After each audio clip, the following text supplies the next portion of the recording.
Hi అండి. నమస్తే అందరికీ. మీరు చూస్తున్నారు జెన్నీ ఛానల్. ఈరోజు నేనైతే రవ్వ దోస చేస్తున్నాను చూడండి.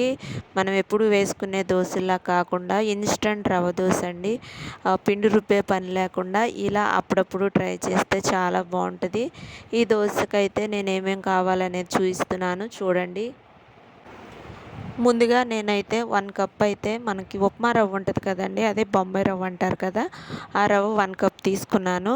అలాగే రైస్ ఫ్లోర్ అంటే బియ్యం పిండి 1 కప్ తీసుకున్నానండి.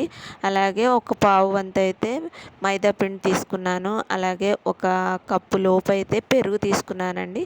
ఈ 3 అయితే చక్కగా ఇవన్నీ వేసి చక్కగా మిక్స్ చేసుకున్నాను చూసారా. అలాగే నేను ఇందులోకైతే ఒక ఆనియన్ అలాగే క్యారెట్ తురుము తీసుకున్నాను, 2 పచ్చిమిర్చి తీసుకున్నాను, అలాగే కరివేపాకు కూడా తీసుకున్నానండి. ఇవన్నీ ఒక్కొక్కటిగా ఈ పిండిలో అయితే వేసేసుకున్నాను చూసారా. కలర్ఫుల్గా కనిపిస్తుంది కదా, టేస్ట్ కూడా అంతే బాగుంటుందండి. ట్రై చేయండి. ఎప్పుడు తినే దోశలుగా కాకుండా అప్పుడప్పుడు ఇలా చేసి పెడితే మన ఇంట్లో వాళ్ళు కూడా లైక్ చేస్తారు కదా, పిల్లలు చాలా ఇష్టంగా తింటారండి. చూసారా ఇలా కలిపేసుకుని ఇప్పుడైతే తిక్కుగా ఉంది కదండి, పిండి కన్సిస్టెన్సీ ఎలా ఉండకూడదు, చాలా లూజుగా ఉండాలన్నమాట. అందుకే కొంచెం వాటర్ అయితే యాడ్ చేసుకుంటున్నాను చూడండి. ఇలా అంటే లూజ్గా ఉండాలండి, మరీ అసలు ఇంకా వాటర్ లాగానే ఉండాలన్నమాట. అలా అయితే పిండి రెడీ చేసేసుకుని ఒక 15 మినిట్స్ అయితే పక్కన పెట్టుకుందామండి. ఎందుకంటే పిండి నానితే దోశ అయితే క్రిస్పీగా టేస్ట్గా వస్తుంది.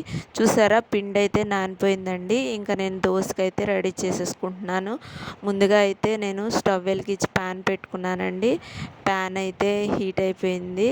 ఈ హీట్ అయ్యేలోపు మీరు పిండి చూపిస్తున్నాను చూడండి. ఈ కన్సిస్టెన్సీ ఉండాలండి. చూసారా వాటర్గా కనిపిస్తుంది కదా, ఇలా ఉండాలి. ప్యాన్ హీట్ అయిపోయిందండి. ఇప్పుడైతే మనం దోశ వేసేసుకుందాం. ఇలా తీసుకుని అయితే ఇది చూసారా నేను ఏ విధంగా అయితే వేస్తున్నానో అలా అయితే దోశ వేసుకోవాలండి. ఇది పిండి రెడీ చేసుకోవడం సింపులే కానీ దోశ కాలడమేనండి, కొంచెం టైం తీసుకుంటుంది కానీ టేస్ట్ అదిరిపోతుంది అనమాట. క్రిస్పీగా చాలా బాగుంటుంది. ఇలా కలిపేసుకుని ఇలా దోశ వేసేసుకుని సిమ్లో పెట్టుకోవాలండి. ఇది హైలో పెడితే మాడిపోయిద్ది, అంత టేస్ట్ ఉండదు. సిమ్లో చక్కగా కుక్ చేసుకోవాలన్నమాట. ఇలా సిమ్లో ఉంచేసుకుని ఫైనల్గా కొంచెం ఆయిల్ యాడ్ చేసుకోవాలి పైన. అలా చూసారా దోశ అయితే కాలిపోయింది. నేను ఇంకో వైపు అయితే టర్న్ చేసుకుంటున్నాను చూడండి.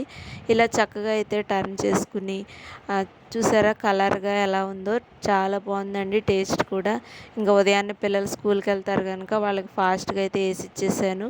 ఇంకా ఇది మా పాపకి అయితే ఇచ్చేస్తున్నాను. చూసారా ఎంత క్రిస్పీగా అయితే ఉందండి. ఇలాగే ఇంకో దోశ కూడా వేసేసుకున్నాను చూడండి. ఇది కూడా ఇలాగే కాల్చుకోవాలండి. చక్కగా సిమ్లో పెట్టి కాల్చుకుంటేనే టేస్ట్ చాలా బాగుంటుంది. ఒకసారి ట్రై చేయండి.